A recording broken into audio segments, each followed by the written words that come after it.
So I often get asked, well, what is NLP? That's a good question. If you were to ask half a dozen different trainers of NLP, you'd probably get half a dozen different answers.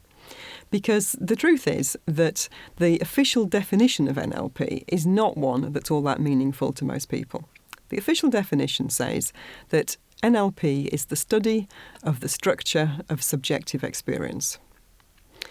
So that's probably not one that you'd easily tell your friends and family if somebody said to you, so, what's that course you've been on? But there are some important things there. So one is the word structure. That's structure as opposed to content.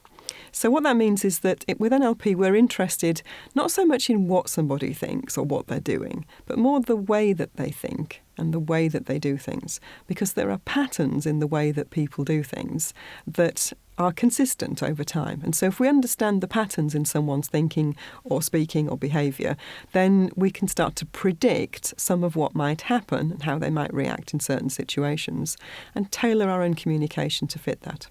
So that's important. The other thing that's important in that definition is the notion of subjective experience, because it recognises that everybody has their own version of reality. There's so much going on in the world around us that our brains can't process everything that we could take in. So there's a huge filtering job going on between the outside world and what we're paying attention to inside our heads.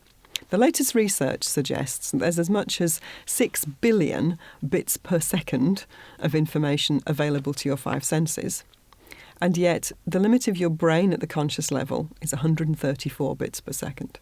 Now that's a big difference, isn't it? 6 billion down to 134. It's not surprising then that two people can sit in the same meeting and come away with a totally different idea of what's been agreed and what's been decided. It's because they've been filtering the information in different ways.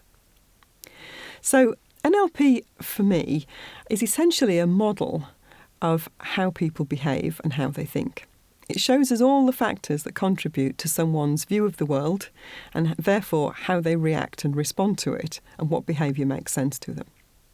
So if we know what's contributing to someone behaving the way that they do, then that means that we also can start to make a difference to some of those areas. We can change them, amend them slightly. We can increase or decrease certain factors so that we get a different result.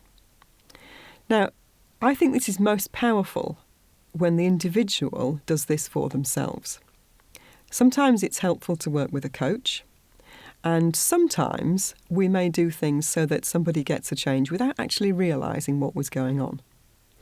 But primarily, I think it's about learning how you personally can use some of the skills and the tools to get the results that you want.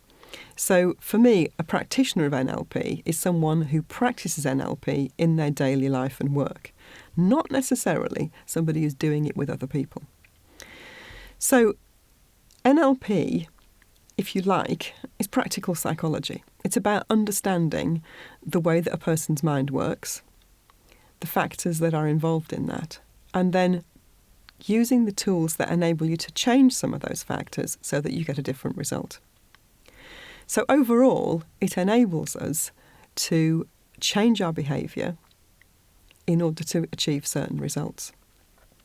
And if you think about it, if you're able to do that, then almost anything else that you learn will be enhanced by that knowledge.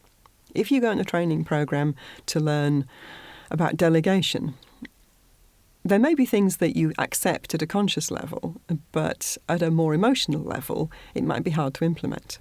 But if you know how your brain works and you know how your behaviour is generated, then you'd be able to change some of those things so that you could adopt the skills of delegation that you'd learnt on the course.